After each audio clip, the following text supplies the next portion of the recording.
Buenas tardes a todos, bienvenidos a este nuevo webinar de Observatorio de Recursos Humanos que organizamos en el seno de nuestro ciclo LATAM, desde nuestro país vecino, ¿por qué no decirlo? Porque da igual que nos separen muchos kilómetros, pero es vecino y amigo, que es Venezuela.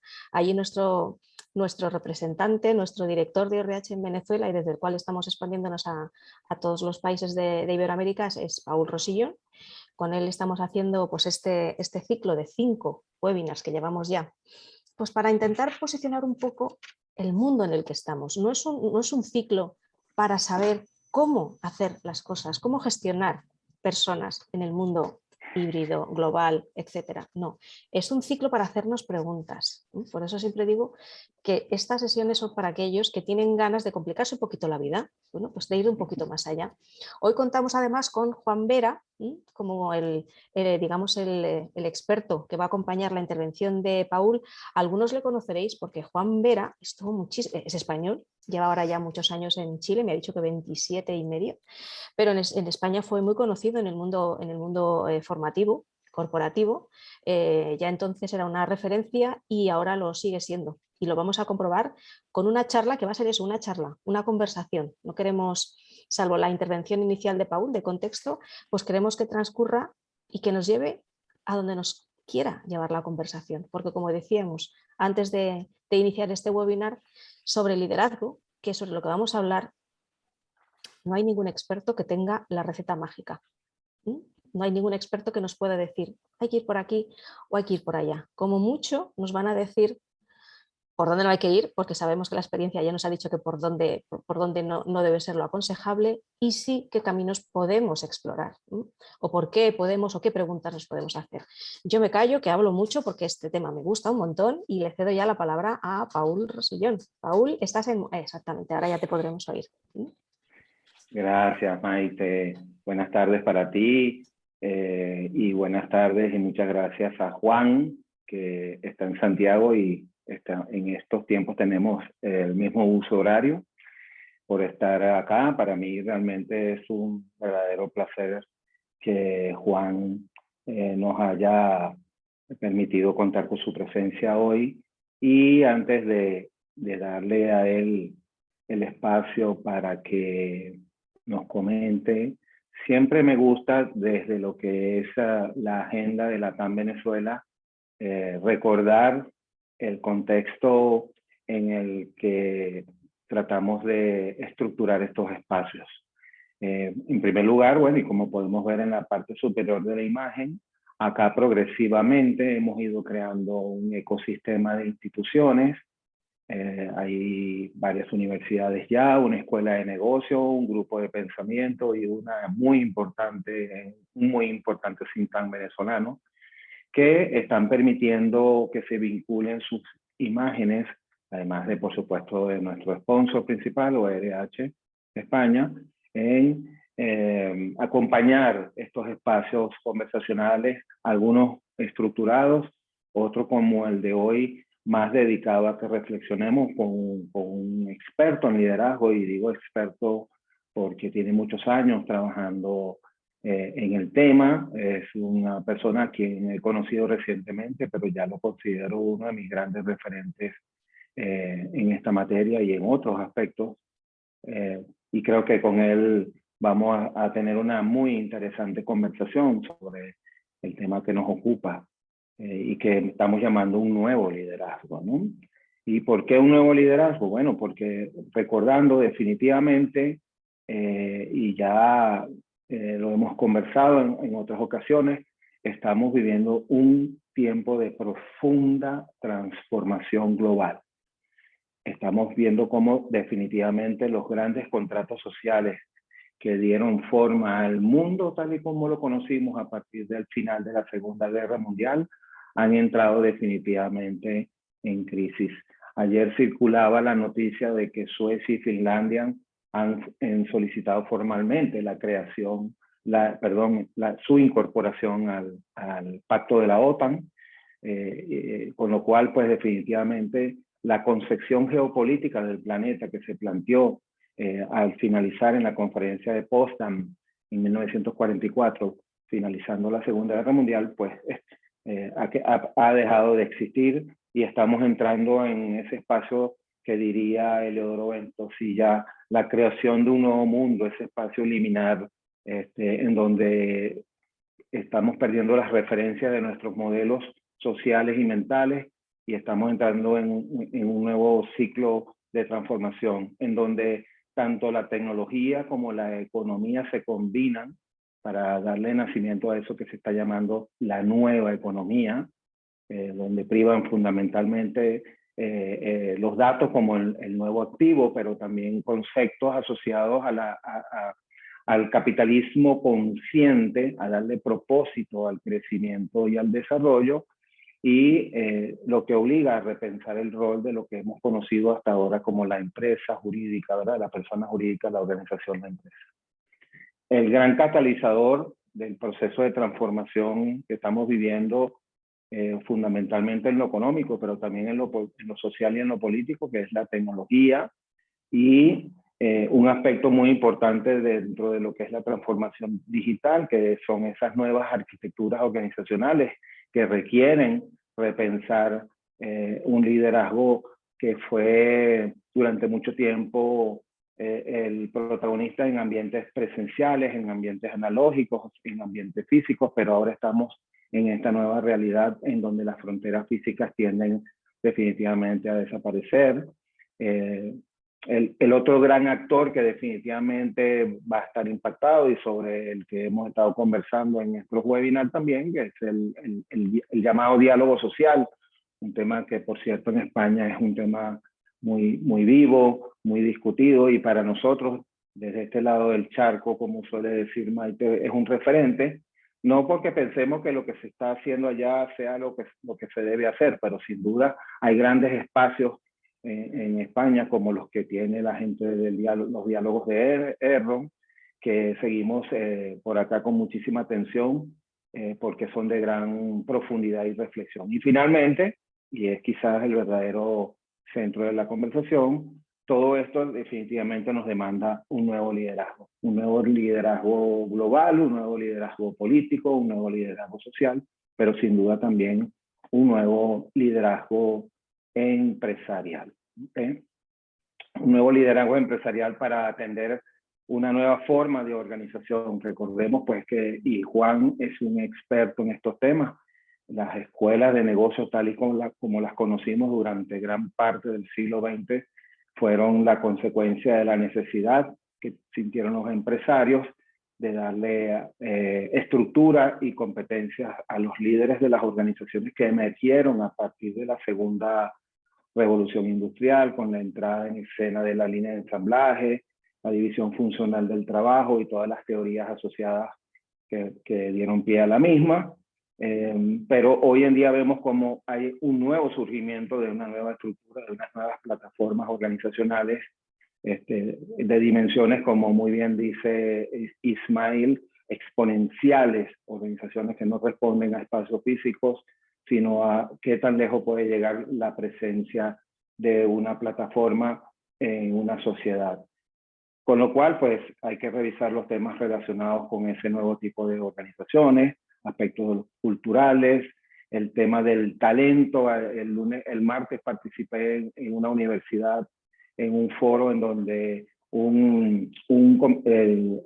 el profesor que desarrolló el contexto, un ingeniero en inteligencia artificial, nos hablaba de que definitivamente en las organizaciones ya debe hablarse de talento híbrido, porque la presencia de la inteligencia artificial es bastante importante en estos momentos, y eso ya plantea otros desafíos. Por supuesto, cómo crear capacidades para manejar este nuevo contexto organizacional basado en plataformas, en redes, en donde la innovación abierta nos obliga a pensar en términos de ecosistemas, una organización que debe mirar hacia afuera y ya no hacia adentro, lo que cambia también de alguna manera el concepto de estrategia. Y bueno, ya lo hemos dicho, el liderazgo, un liderazgo para vivir en tiempos de incertidumbre, que para mí la nueva normalidad es la incertidumbre. Eso llegó para quedarse, lo cual exige pues estar retando permanentemente nuestras ortodoxias, tener un pensamiento crítico y bueno, la gestión del cambio, que como sabemos es una competencia medular. Y todo esto pues agrupado en la necesidad de tener profesionales de gestión humana que se conviertan en esos grandes articuladores. En el estudio de 2017 de las competencias del profesional de recursos humanos que conduce Dale Ulrich desde hace ya bastantes años, este es el séptimo, ya incluso salió el octavo, ya en el séptimo estudio él nos decía que el profesional de gestión humana debe ser el gran articulador entre la tecnología y el factor humano dentro de las organizaciones. Y otro aspecto que creo que es fundamental para el rol del liderazgo es esto que se está llamando culturas basadas en un propósito, ¿no? Es decir, ya las nuevas generaciones que conforman las poblaciones económicamente activas de estos tiempos, llámense millennials, generación Z, es decir, todas estas generaciones que desde hace 25 años han venido incorporando al mercado laboral, son generaciones que definitivamente ya no conciben la vida y su relación con el mundo y con las organizaciones de todo tipo, sino es a través de las tecnologías. Pero el trabajo, en su aspecto de propósito y razón, también debe transformarse, ya que son generaciones que están buscando trascender y darle un significado a su existencia y presencia en las organizaciones. Para reflexionar alrededor de estos temas, me pareció interesante invitar a Juan. Juan es de formación analista de sistemas y tiene una maestría en administración de la Universidad Politécnica de Madrid. Actualmente conduce su propia empresa, socio director de Gestaction Consultores, basada físicamente en Chile.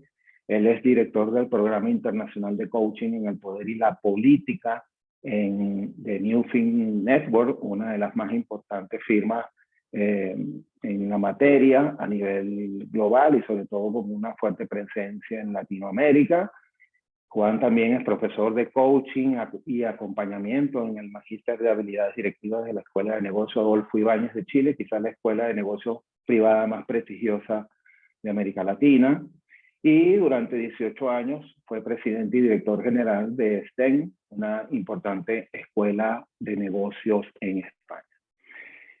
Y para definir en qué anda Juan, bueno, creo que lo describe esta frase y por eso lo puse en negrita: facilitador de la articulación de conversaciones para la transformación social, o como muy bien lo define él, articular pares improbables, articuladores de lo posible. Su búsqueda personal y profesional apunta a transformar el mundo en el que vivimos e influir para que las organizaciones sean más humanas y sus directivos y líderes más sensibles y consistentes con sus valores. En su carrera profesional de más de 45 años, ha transitado tanto por el mundo público como por el privado, por países diversos y distintos ámbitos, adquiriendo una mirada amplia y profunda sobre cómo se comportan las esferas del poder y la política en empresas, organizaciones, estados, individuos y sociedades. De manera pues que estamos en compañía de una persona que entiende el concepto de liderazgo desde su concepción más amplia en todos estos ámbitos.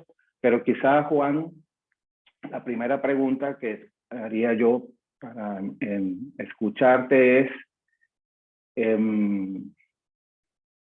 ¿qué ha pasado con el liderazgo desde tu mirada en los últimos 25 años?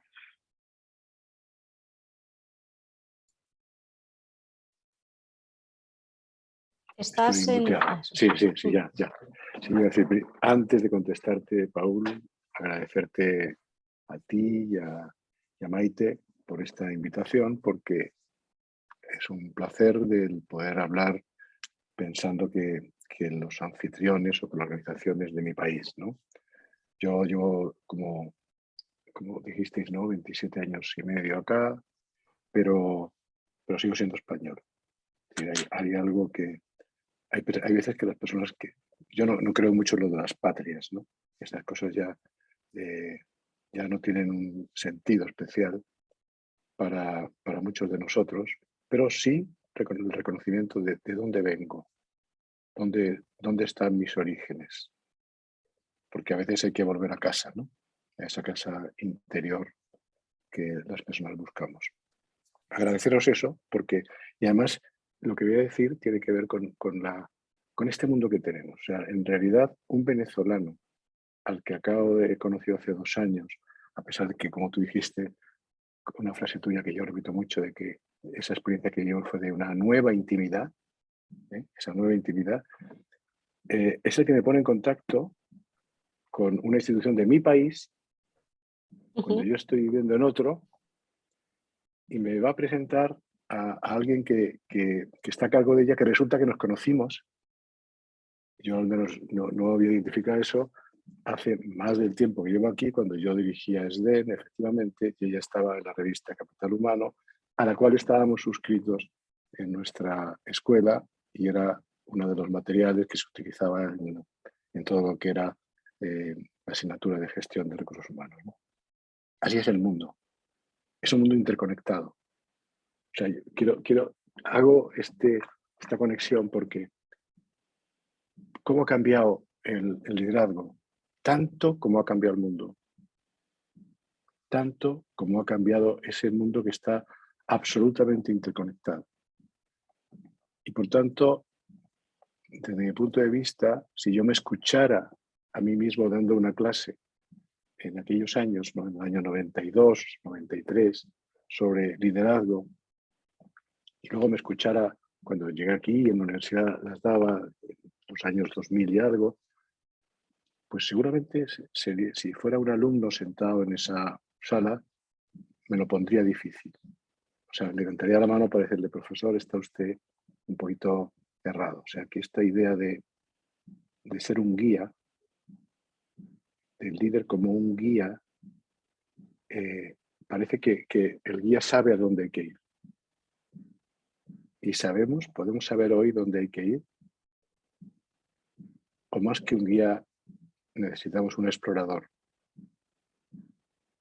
un acompañante cuidadoso, que ponga cuidado en que al menos algunos elementos de ese viaje estén considerados. Parto por ahí, parto por esta sensación que hemos pasado de considerar al líder como un guía visionario a ser alguien más orientado a escuchar atentamente, más que hablar mucho, escuchar atentamente todas las señales, a veces visibles y a veces bastante más invisibles, que la realidad y el mundo nos está dando. Y eso hace plantear quizá una habilidad distinta a la que hubiéramos puesto en primer lugar en otro momento. El inspirador, que podría ser una especie de la habilidad de inspirar, es como aquella habilidad de atentamente escuchar lo que está pasando y ser capaces de despertar, de hacer que algunas personas despierten, sin que eso quiera decir que sigan tu camino. Entonces, cuando estamos hablando, y todos seguramente los que estamos alrededor de esta charla y de este observatorio, estamos hablando de un mundo incierto, completamente donde la incertidumbre es su principal constante, pues efectivamente pensar en que hay alguien que puede tener claridad absoluta sobre lo que hay que hacer es como absolutamente antípoda con lo que estamos diciendo de que todo es incierto, todo es variable. Pero también eso nos hace llevar a pensar que entonces, si todo es incierto, ya estoy pensando en las organizaciones, pero también sirve para la política. Es una conversación que estamos discutiendo en este momento en este Chile, que está agitadísimo por la elaboración de su nueva constitución. Si todo es incierto, podemos pensar que las personas puedan estar buscando o defendiendo una pertenencia. Tengo una organización y puedo decir, no, yo lo que quiero es gente que quiera pertenecer aquí para siempre. O realmente lo más que podemos hacer es tener experiencias significativas en el presente que estamos viviendo. Y por eso en el coaching a mí ya me suele pasar con frecuencia esto de que te puedan decir a alguien qué está pasando con estos jóvenes que cuando les estamos ofreciendo que ahora sean gerentes de no sé qué, lo tienen que pensar porque no saben si irse a Nueva Zelanda, dado que quieren tomarse un año sabático, y es como un escándalo para ciertas mentalidades el pensar que qué poca pertenencia. Y claro, todo eso es hablar de que el liderazgo en este momento tiene que basarse en vínculos de distinta naturaleza. No tienen que ver con la estabilidad. No tienen que, porque si hemos dicho que tenemos que aprender a vivir en un mundo absolutamente inestable, la búsqueda de la estabilidad es casi antisistémico. Estamos considerando que vivimos en un sistema que está en continua transformación. Entonces, más bien, el aprendizaje es cómo vivimos en la inestabilidad. ¿En qué forma podemos estar viviendo en un mundo en continua transformación? El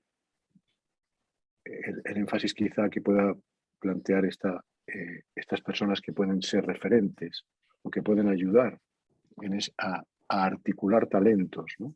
Y aparece el verbo articular, que efectivamente tú has comentado varias veces y que está en el título del libro que publiqué justo antes de la pandemia.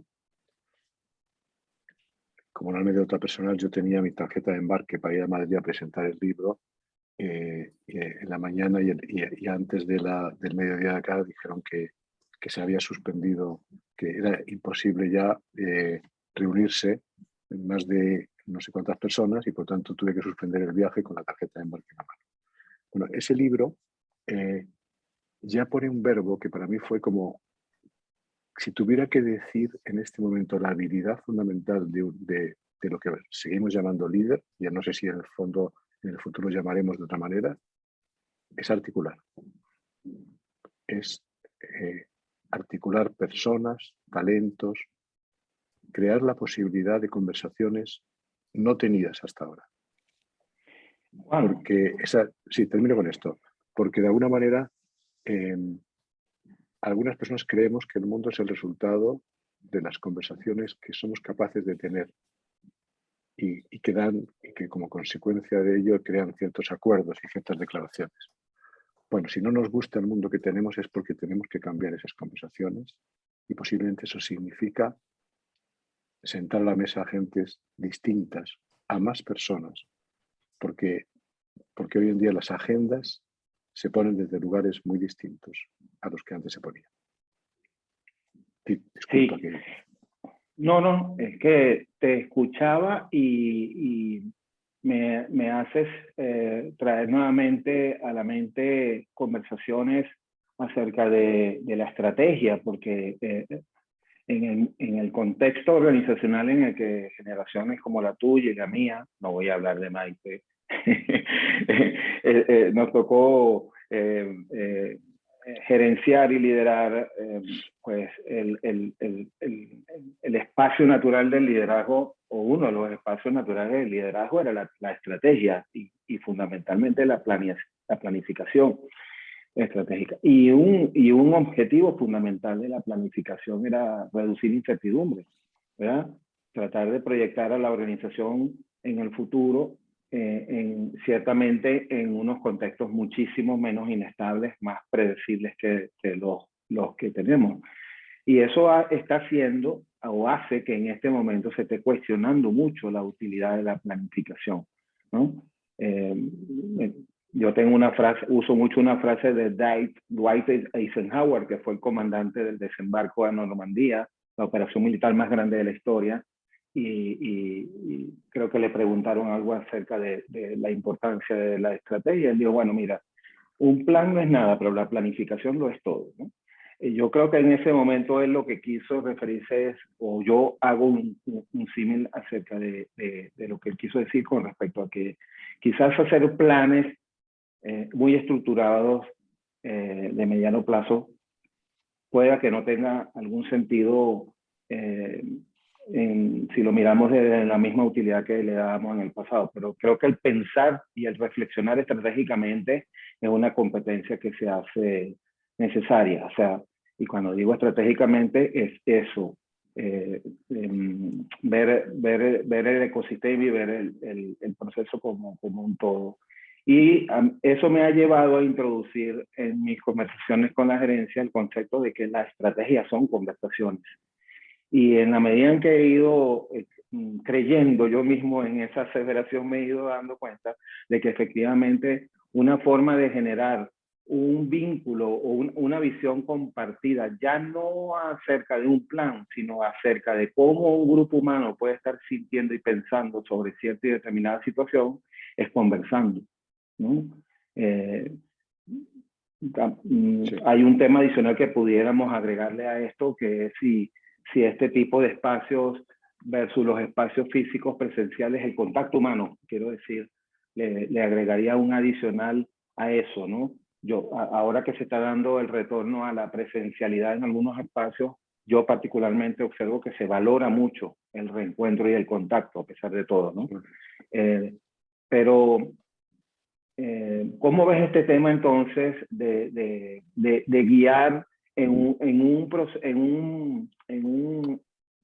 un horizonte que es cada vez más difícil de predecir y más difícil de anticipar y de gobernar incluso, ¿no? Me decía mi amiga también ayer que, bueno, ahora sí es verdad que nosotros somos simples espectadores porque el ciudadano común cada vez pierde mucho más posibilidades de participar, por lo menos en los grandes sucesos. Entonces, ¿cómo queda este tema en el ámbito de las organizaciones? Mira, yo te voy a poner luego voy a contar una anécdota de hace 3 años y medio, así, acá, pero a lo que tú preguntas yo diría, la planificación estratégica es distinto al pensamiento estratégico. Y por lo tanto, hoy yo no defiendo la planificación estratégica. Creo que es un ejercicio que va destinado a buscar un producto, que es un plan, sabiendo que en 3 meses puede quedar caduco. Esto de los planes quinquenales, los planes a 3 años, incluso el plan anual, pues es un documento que casi nunca es especialmente útil. Pero el pensamiento estratégico es necesario. El ser humano necesita moverse por propósitos. Y por lo tanto, desde ese punto de vista, yo diría, yo creo que el concepto de estrategia es válido, es cómo vamos a tratar de llegar a un propósito que es el que nos mueve. Y creo que el ser humano sin propósitos pierde el sentido de su vida. Y además hay algo que para mí es una definición que escribí una vez un artículo que después es de esas veces que dicen, anda, qué tarde tuve, ¿no? Porque salió de corrido y después me pareció que era muy importante, yo definí el coraje como la voluntad puesta al servicio de un propósito. Y si hay algo que nos mueve, o sea, ese coraje que no es la rabia, no es la violencia, es un coraje entendido como esa fuerza interior, ¿no? Entonces digo, bien, yo creo que es importante que las personas tengan un propósito y ese propósito es el que puede estar moviendo conversaciones, como tú lo acabas de llamar, conversaciones que realmente tengan un elemento estratégico. Nos ponemos a pensar juntos. El pensar juntos, que puede ser distinto a cuando alguien llegaba con su plan o cuando se hacía popularmente, hoy en día me parece más importante todo lo que tiene que ver con la inteligencia colectiva.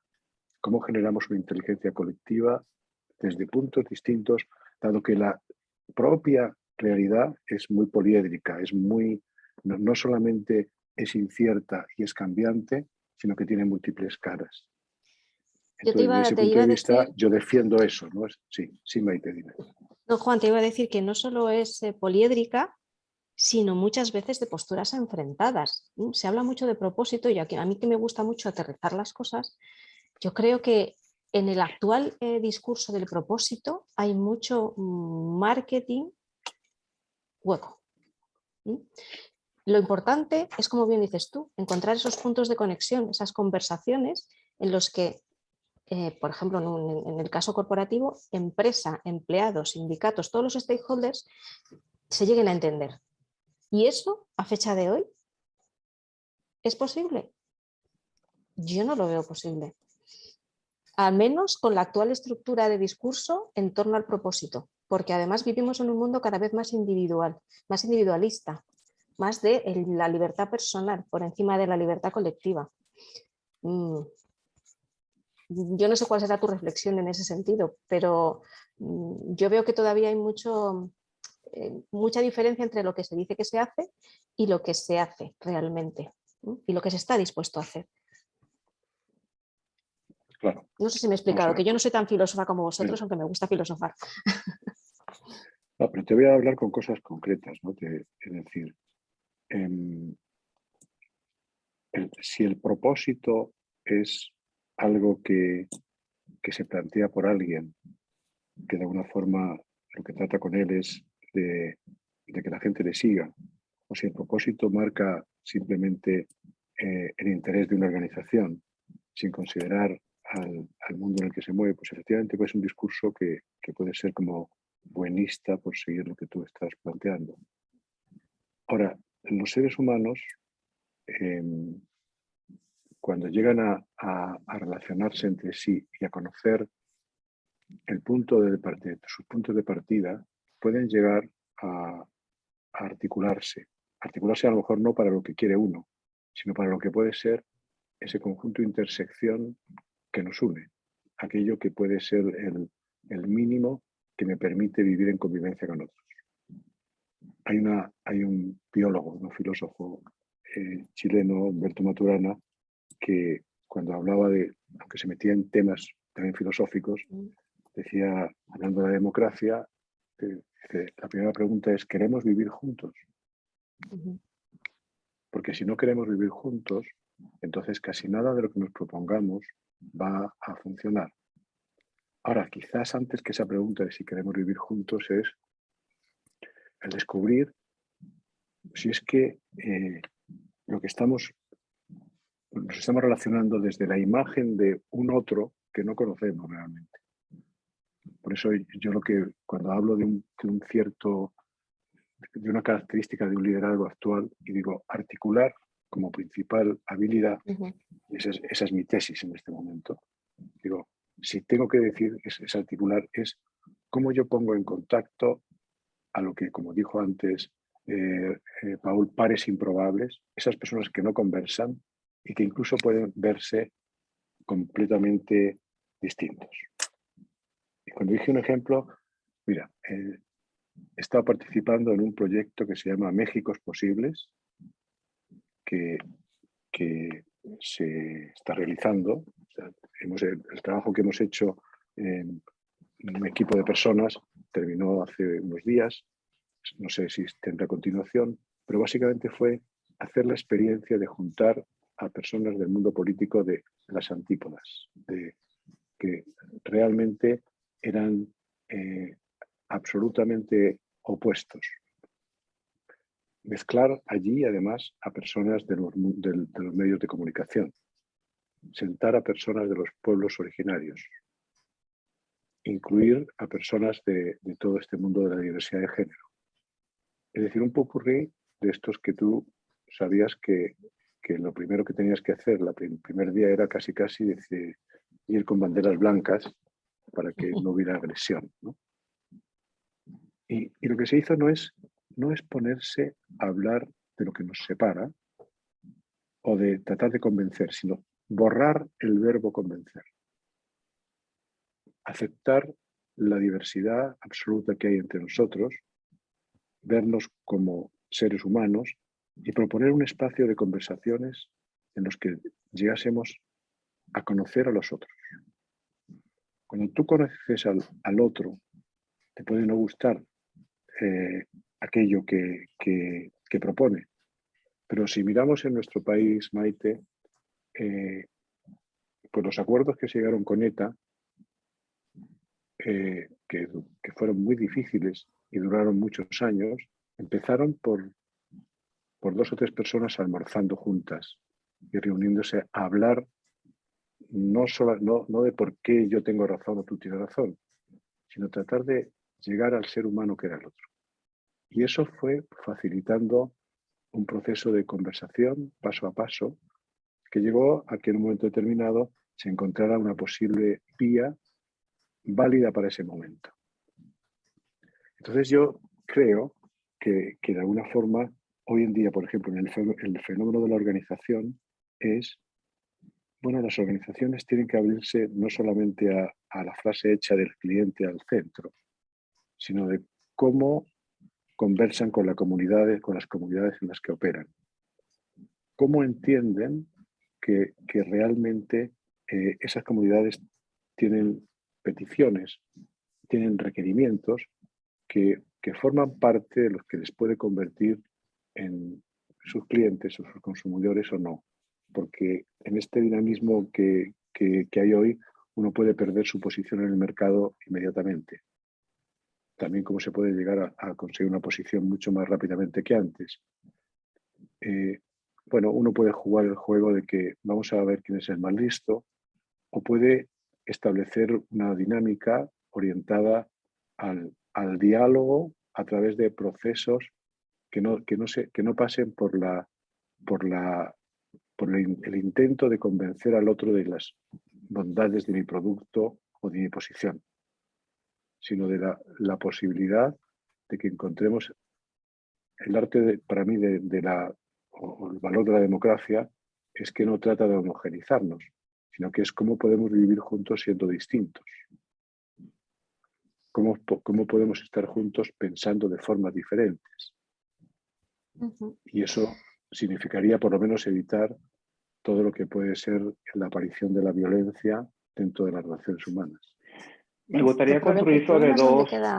Sí, permíteme un momento, Pauli, hay un problema de fondo relacionado con el liderazgo a todos los niveles, no solo empresarial, organizacional, sino político también, que es dónde queda el ego y dónde queda el afán de poder y hasta dónde está dispuesto un líder a distribuir ese poder. Yo creo que ahí hay una clave muy importante que todavía no está siendo asumida, porque además vemos que los nuevos líderes emergentes, los de Elon Musk y todos estos, son más abiertos pero perpetúan los mismos comportamientos que ahora, bueno, pues en teoría no son los que se tienen que asumir.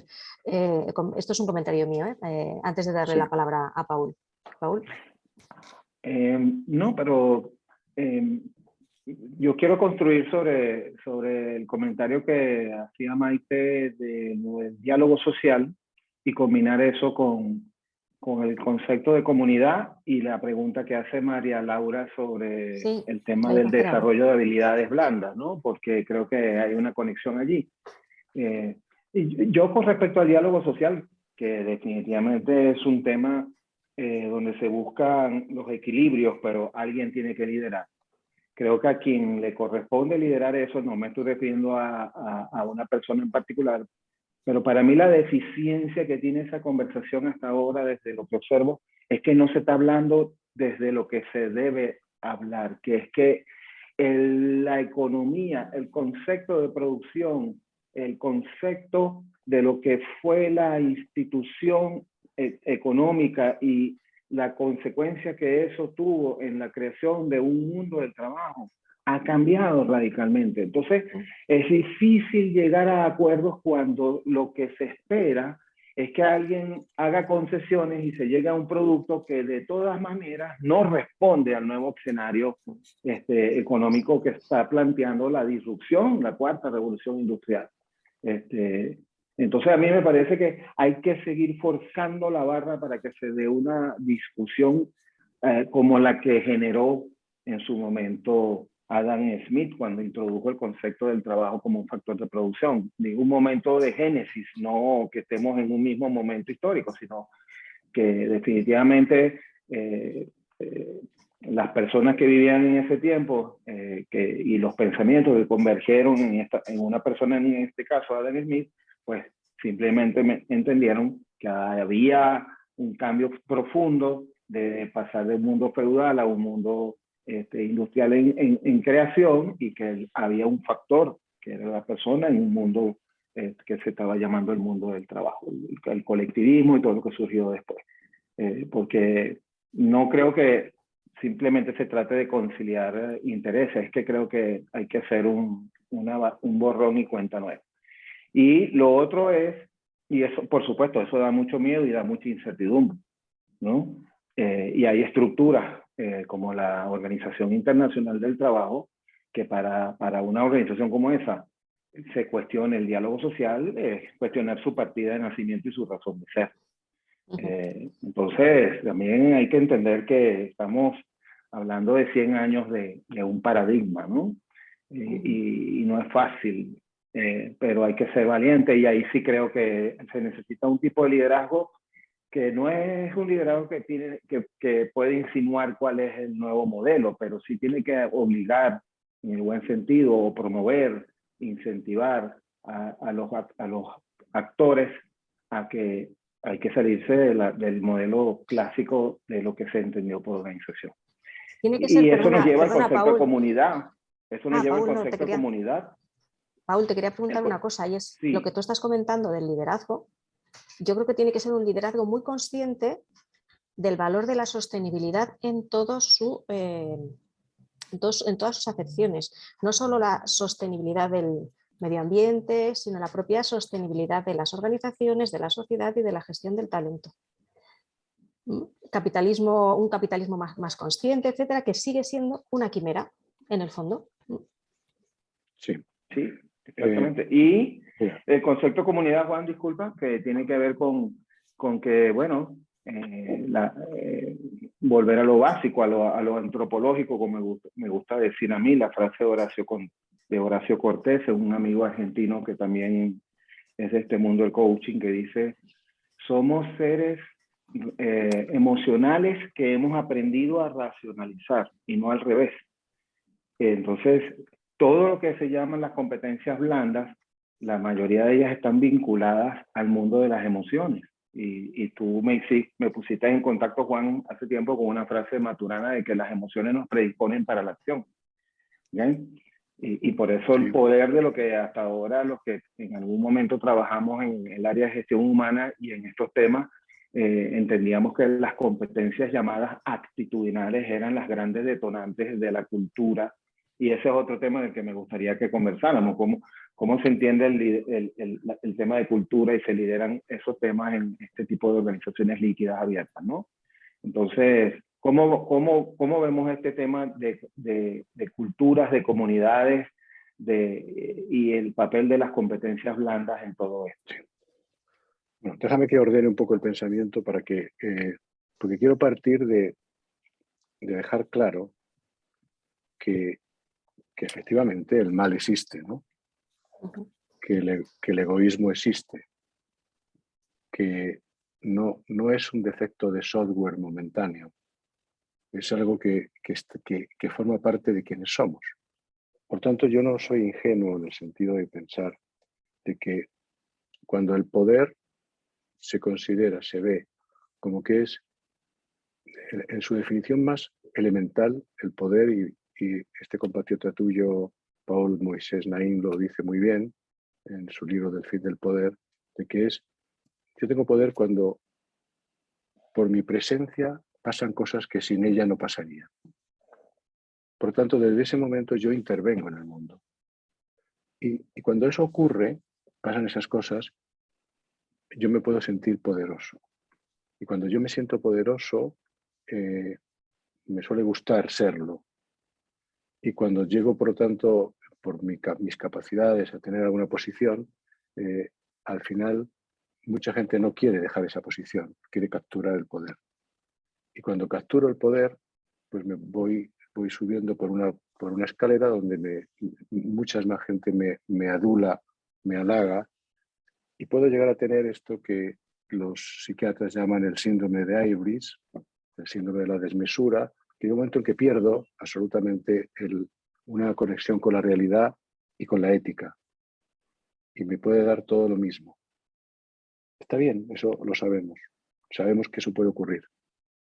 Pero también sabemos que en un momento determinado todo eso va produciendo polarizaciones que llevan a la violencia verbal, que llevan a la alternancia de excluir a unos, ahora te toca a ti ser excluida, ahora me toca a mí ser excluido, y al desgarro, utilizando palabras de Daniel Innerarity, ¿no?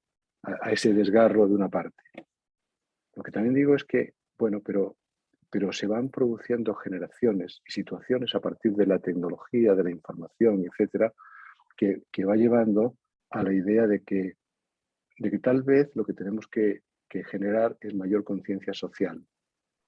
Entonces, por eso cuando tú me presentaste y hablabas de mi interés por las conversaciones sociales, yo he pasado de tener mucho interés en ser coach de personas con el poder suficiente para cambiar las cosas, a estar más interesado en esas conversaciones sociales que pueden ir generando un escenario donde la polarización no sea vista como digamos que el objetivo a lograr, sino todo lo contrario.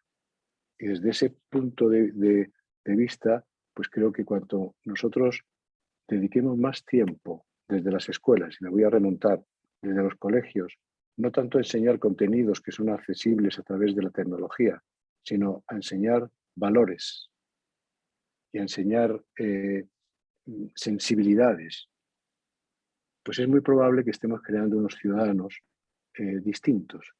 Porque, bueno, yo soy crítico a muchas formas de ejercer el poder, pero soy muy crítico para considerar que buena parte de lo que pasa a nivel político la culpa sería de los ciudadanos, de unos ciudadanos no conscientes, como lo son del mundo organizacional unos consumidores no conscientes. Entonces, es fácil culpar a aquellos que en un momento determinado ostentan esas posiciones, pero ¿cuánto colaboramos nosotros en eso? Entonces, ¿cómo generamos esa conciencia social? La pregunta que se hacía sobre las habilidades, no puedo estar más de acuerdo. Creo que cuando decía esto María Laura, digo, si nosotros pusiéramos más peso en desarrollar habilidades y sensibilidades, quiero poner esa palabra porque no solamente es la habilidad como si fuera una especie de receta que tengo para hacer las cosas, tendríamos posibilidades también de una política mucho más equilibrada a partir de ciudadanos más conscientes que también se hicieran cargo del poder que tienen.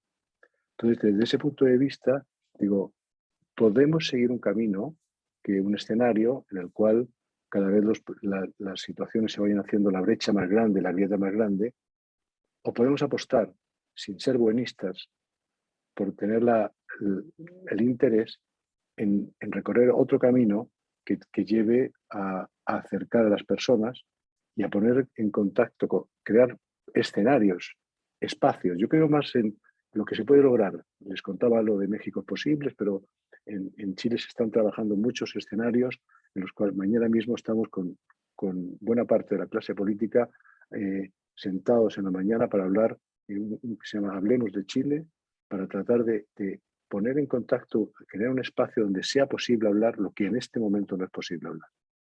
Digo, bueno, si no hacemos eso, será más fácil que la polarización continúe. Y la polarización a todos nos asusta. Entonces, ¿qué hago frente a eso? Porque una pregunta operativa, pero me interesa mucho tu comentario, porque cuando hice el comentario tú asentiste. Liderazgo y presencialidad en este momento. El retorno a la presencialidad y ese contacto.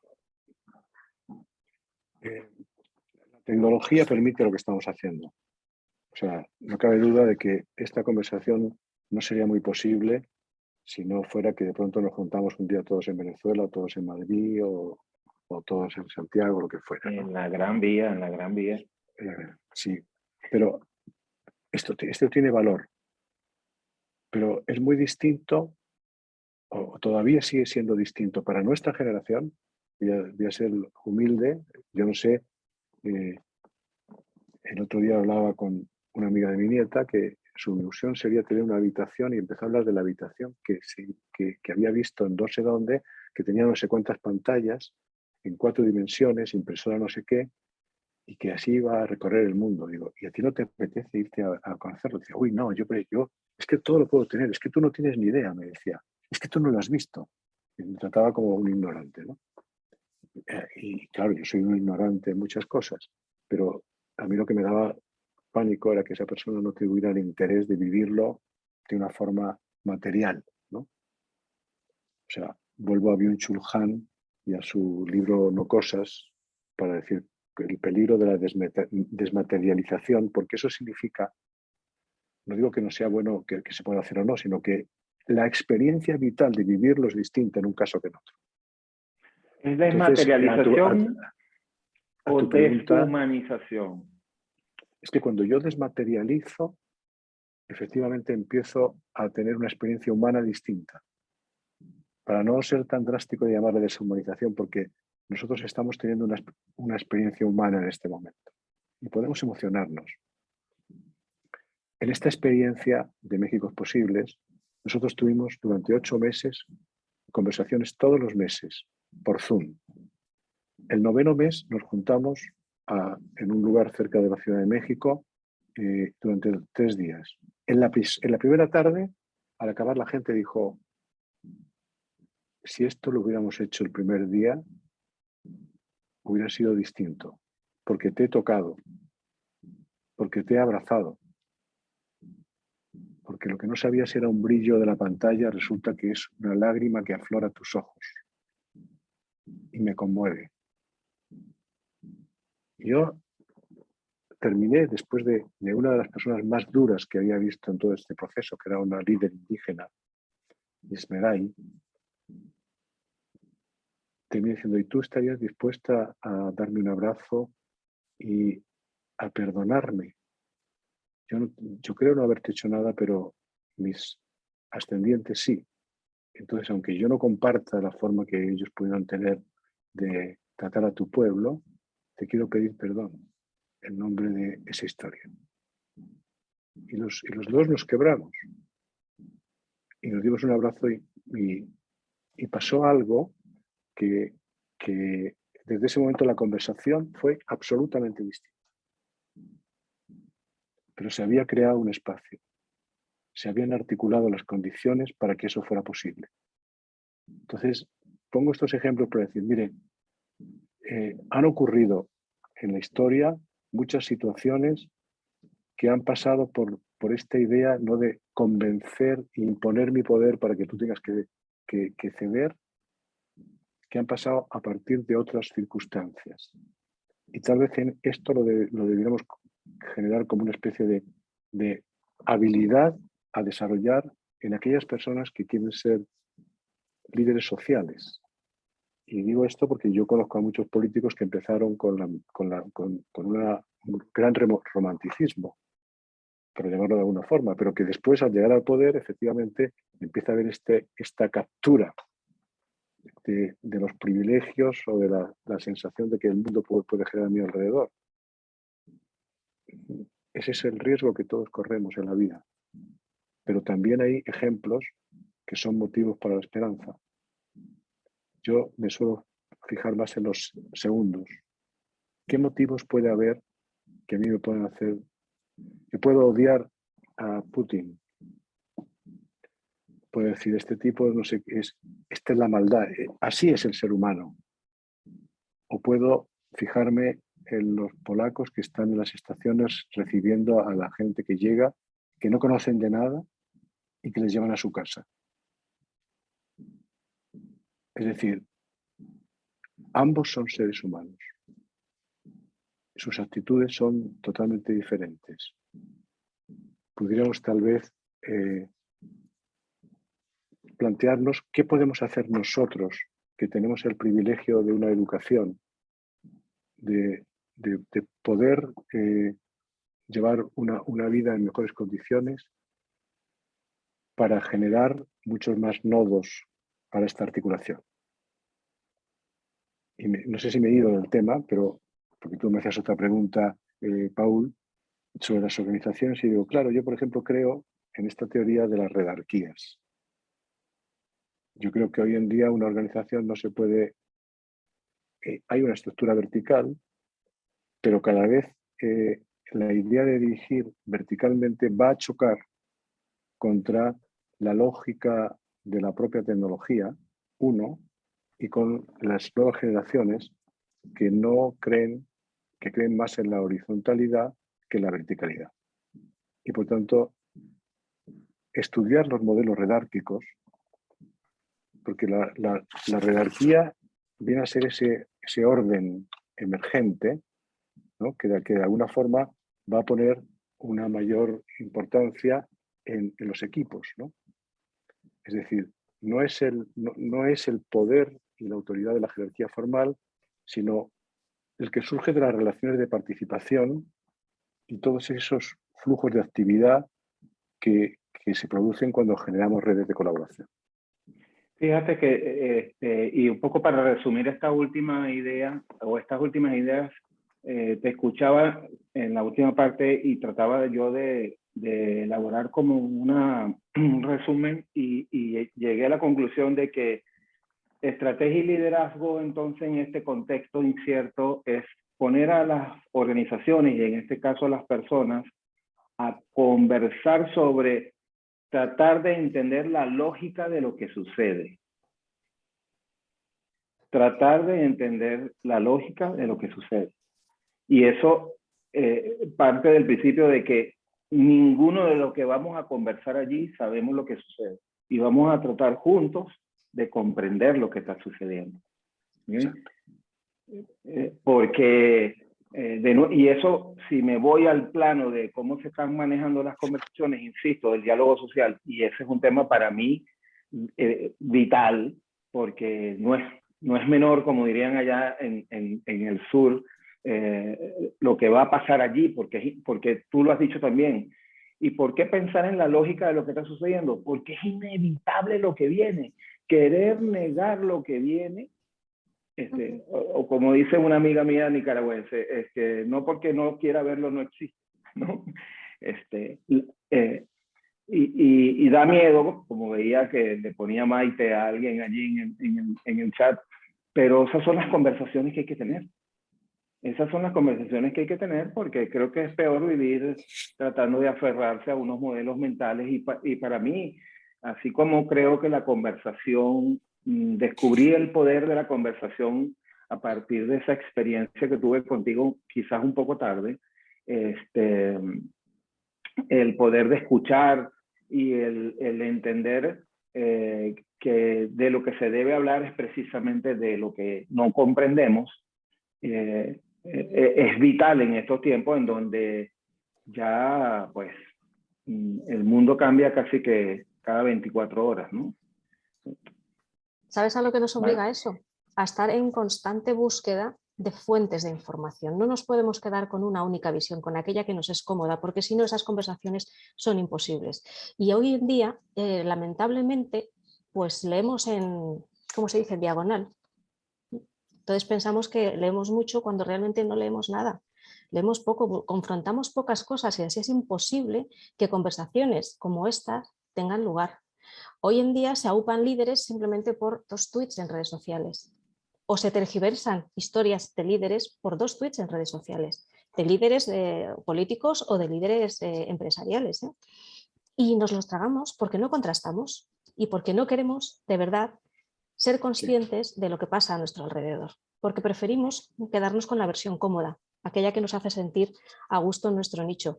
Yo me quedo muy satisfecha con esta charla, y más que nada ya son casi las 6, la hora que teníamos reservada para esto, porque los comentarios que me están llegando, os leo, por ejemplo, de María Laura, excelentes temas para reflexionar.